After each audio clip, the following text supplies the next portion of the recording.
కాలం నమ్ముతాను కాలానికి రాలేదు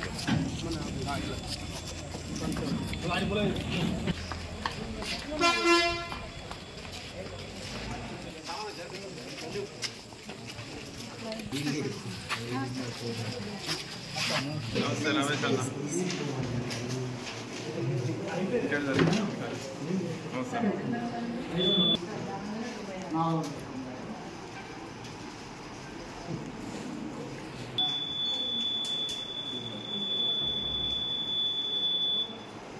ఓకే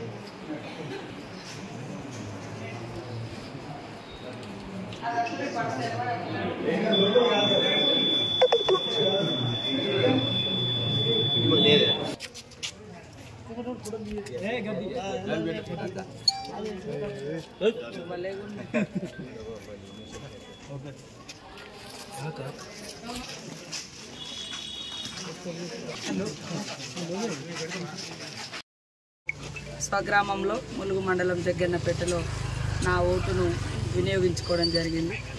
రాష్ట్ర వ్యాప్తంగా ఉన్నటువంటి ప్రజలు కూడా మరి ఓటు వేయాల్సినటువంటి కనీస హక్కుగా కూడా మనకు రాజ్యాంగం ఇచ్చింది. కాబట్టి ప్రతి ఒక్కరు కూడా ఓటు హక్కును వినియోగించుకోవాలని పేరున కోరుకుంటా ఉన్నాం. ఈరోజు దేశంలో కానీ రాష్ట్రంలో కానీ ప్రజల మధ్య విభజన రేఖలు, విద్వేషపు రాజకీయాలు వచ్చిన తర్వాత మనుషులను సాటి మనుషులుగా ప్రేమించుకోలేని సిచ్యువేషను, గౌరవించుకోలేని పరిస్థితి కల్పించబడ్డది. ఒకప్పుడు మధ్యయుగాల నాటి మరి విభజన రేఖలు మళ్ళీ ఇన్నాళ్లకు ఈ ప్రజాస్వామిక దేశంలో మరి ఓటు బ్యాంకు కోసం సృష్టించబడుతున్నాయి.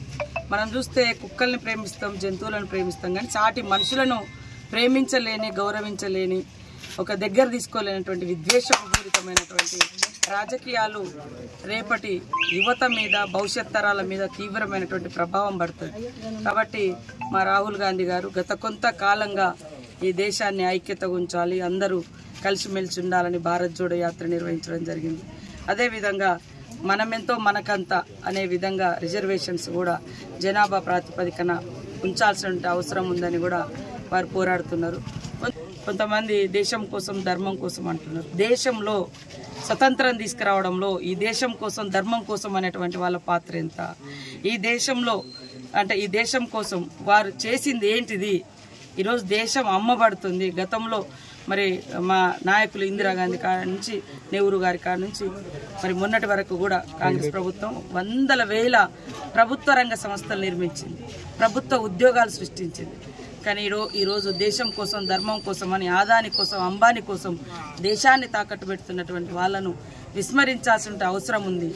కొంత చదువుకున్నటువంటి వాళ్ళు ఇవాళ ఈ దేశంలో ఉన్నటువంటి వాళ్ళు ఎంతోమంది బయట దేశాలలో పోయి క్రిస్టియన్ దేశాలలో, ముస్లిం దేశాలలో, ఇస్లామిక్ దేశాల్లో ఉద్యోగాలు చేస్తున్నారు. కానీ ఇక్కడ మాత్రం విభజన రేఖలు సృష్టిస్తాం. అది కరెక్ట్ కాదు. కాబట్టి రాజకీయాలు, ఎలక్షన్